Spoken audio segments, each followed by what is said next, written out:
So this is a question every person with diabetes needs to have asked themselves at some point within their diagnosis, because this is kind of like ground zero, as far as we understand it now, for the development of diabetes. So beta cells are specialized cells in the pancreas designed to help regulate blood sugar and facilitate digestion of the food, like the source of that blood sugar.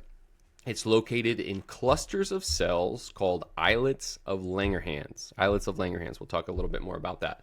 And then the primary role is to produce and release insulin in response to blood sugar levels, right? So goal, aim, number one of all beta cells is to make sure that they are able to release insulin in response to elevating blood glucose levels. And then we'll talk about some of the key terms, okay? So islets of Langerhans, those are the clusters of cells that include alpha, beta, delta, gamma. There's numerous cell types within all of the islets, but they're clusters of cells where beta cells reside. And we'll talk a little bit more in just a second, I think, about the composition of the islets of Langerhans and what the spread and the balance is between all of those different cell types. Insulin, it's a hormone that lowers blood sugar by helping glucose enter the cell, right? When we eat, food enters the small intestine, it gets absorbed into the blood to be distributed to the cells. Insulin is the key that opens up cells to allow that glucose to flow in and be utilized for energy. If we do not have insulin, that glucose is not able to enter the cell. Our blood glucose elevates, leading to hyperglycemia. Amylin. Amylin is a hormone that complements insulin by slowing digestion or modulating digestion to match insulin's ability to regulate blood sugar, right? So amylin is one of the other hormones secreted by beta cells, and it is meant to complement the action of insulin. So we'll talk more about it later in the podcast, but it's something that makes sure that our system doesn't get overloaded from a speed of digestion standpoint. It's like a pace car that makes sure that insulin doesn't get overrun with the food that we are putting through our stomach and into our intestines. And then GABA. GABA is a neurotransmitter. It's gamma aminobutyric acid. It's a neurotransmitter that protects beta cells, calms the nervous system, kind of enacts the parasympathetic nervous system, and helps to balance hormones throughout the body as a result of that. It's got a relationship with cortisol, melatonin, a bunch of things. Then a few more key terms. Paracrine. Paracrine signaling is cell signaling where a cell releases substances that act on nearby or neighboring cells. So this is something where, let's say, beta cells release insulin that act on alpha cells to stop making glycogen, right? It's kind of like, if insulin is being produced by beta cells, that in itself is a signal to alpha cells to turn off. Autocrine, which is the opposite of paracrine. Paracrine is other. Cell signaling where a cell releases a substance that acts on itself, right? So this is something where, let's say, a cell is turned on and it gets to a point where it has accumulated so many things, so many of a particular substance within itself, that it lets itself know that it needs to shut down. So it, through signaling like within itself, knows to shut down. Okay, and you can kind of see on this this diagram here, autocrine, it's all self-contained. It's acting on itself. It's regulating itself. Paracrine, it's working with others. And then endocrine and exocrine are kind of based in a larger system. It's going into the bloodstream and into the digestive system. Endocrine refers to glands or cells that release hormones directly into the bloodstream, allowing them to act on distant target organs. Okay? Having diabetes means you go to the endocrinologist. insulin, or rather the pancreas, is both an endocrine and an exocrine organ. Insulin acts within the endocrine system because insulin is put into the cell cavity, and it is affecting the level of sugar in the blood, which impacts other organs. Okay, exocrine refers to glands or cells that secrete substances into ducts that lead to an external surface or organ. And the digestive system, exocrine, when I hear exocrine, I usually just think of the digestive system, because what a lot of people don't realize is that, technically speaking, our digestive system is not within our body cavity. It is technically an exterior surface, just contained within the body. So someone described it to me this one way, and I've never been able to see it any other way. Take a hot dog. If you think about a hot dog, and you were to pass a straw through the long end of it, right, so that you could kind of look through it like a binocular, that's technically that the space within that straw that you're able to see from one end through to the other is technically our digestive system. One end being our mouth, the other end being our butt. So if you were within the straw, within the hot dog, you are technically not within the body of the hot dog. And again, I've spent way too much time talking about exocrine, but just for a good visual on how you can see that and understand the differences between endocrine and exocrine function. So beta cells release insulin, which impact blood sugars, which affect the organs within the body. Pancreases also create digestive enzymes, which are secreted into the intestines, which help digest food that is technically outside of the body. That is an exocrine function. Moving on. All right, and I just want to touch on the islets of Langerhans a little bit more, because I know that this phrase, the islets of Langerhans, is tossed around a lot on social media, and it is a very easy way to sound very smart when it comes to diabetes. And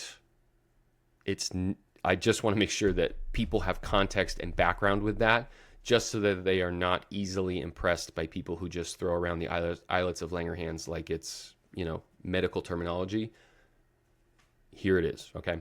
So it's named after a scientist, German scientist, who discovered these clusters of cells within the pancreas. They make up about 1 to 2% of the volume, the mass of pancreas, which is not very much. I was really surprised by that. Each pancreas, on average, contains about 1 million islets. And then within those islets, so the islets of Langerhans consist of anywhere from 60 to 80% islets, so they're the majority beta cells. Alpha cells are the next greatest group, 15 to 20%. They're producing glucagon, which acts opposite insulin. Glucagon raises blood sugar, insulin lowers it. Delta cells produce somatostatin, which regulates insulin and glucagon release. That's kind of like the mediator between the two. It also has digestive functions, if I remember correctly. And then pancreatic polypeptide cells, they produce pancreatic polypeptide, which affects digestion and appetite. This goes into kind of the exocrine realm of things. They're influencing food and the intake of food. And then epsilon cells, very small segment of the pancreas, create ghrelin, which is the hormone that influences hunger. That's the hunger hormone. So when you hear people say islets of Langerhans, this is what they're referring to, okay? It is a very easy way for people to sound very sciencey. Make sure that they know what they're talking about when they reference the islets of Langerhans. This is a slide that is going to be very helpful for you in terms of learning the ins and outs of islets of Langerhans. So let's talk quickly about how beta cells actually regulate blood sugar. So beta cells have a channel within their cell membranes which allows glucose into the cell without actually needing insulin, right? Because a lot of people, we know that insulin lets glucose into the cell, but in order for beta cells to know to release insulin, they have to sense an increase in blood sugar. So they can't release insulin without sensing glucose. But how do they sense glucose without releasing insulin? And it's through the GLUT transporters, the glucose transporter channels through their cell membranes. So when we eat, the food is digested, it is processed in the small intestine where sugar is absorbed into the blood. When that happens, that beginning increase in blood sugar, that glucose enters the beta cells through that GLUT transporter. That glucose that goes into the beta cell lets it know that, hey, it's time to start producing insulin. Blood sugar's on its way up. We've got food coming down the chute. Okay. So insulin then helps glucose enter the cells in the rest of the body, every cell type, to be used for energy or to be stored for energy later. Insulin also has roles in fat storage. And then maintaining balance. So it's preventing blood sugar from getting too high and also prevents it from getting too low. It has some self-regulating mechanisms so that, it's not overproducing insulin and sending us into a hypoglycemic state. So it's got good communication between those alpha and beta cells, making sure that we're not going low, we're not going high.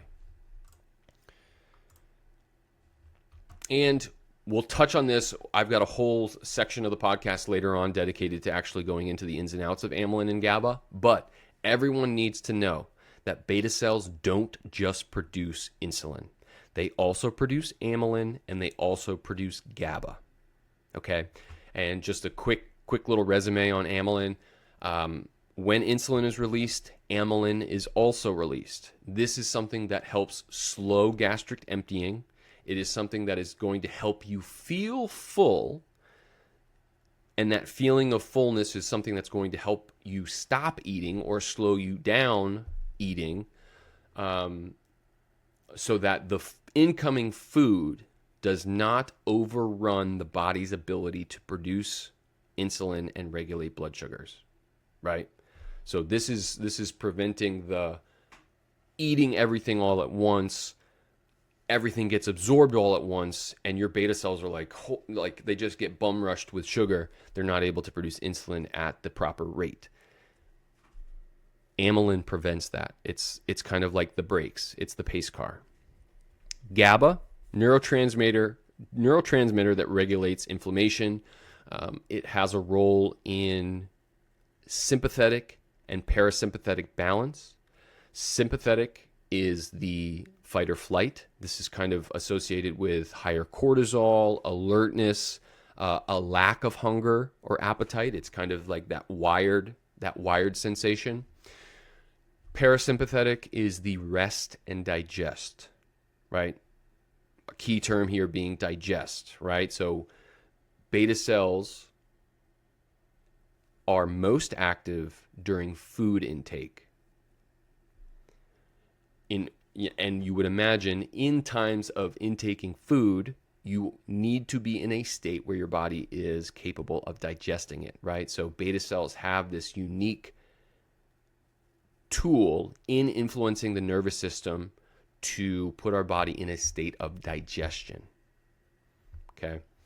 And anytime you are promoting beta cell activity and digestion, you are also suppressing the alpha cells and that glucagon secretion. So glucagon and the release of stored glycogen from the liver is going to be more influential in states of sympathetic nervous system activity, right? That fight or flight state. Cortisol is something that is going to spike blood sugars through gluconeogenesis, as well as the release of glycogen stores from the liver. And again, we'll go a little bit more in depth on this a little bit later.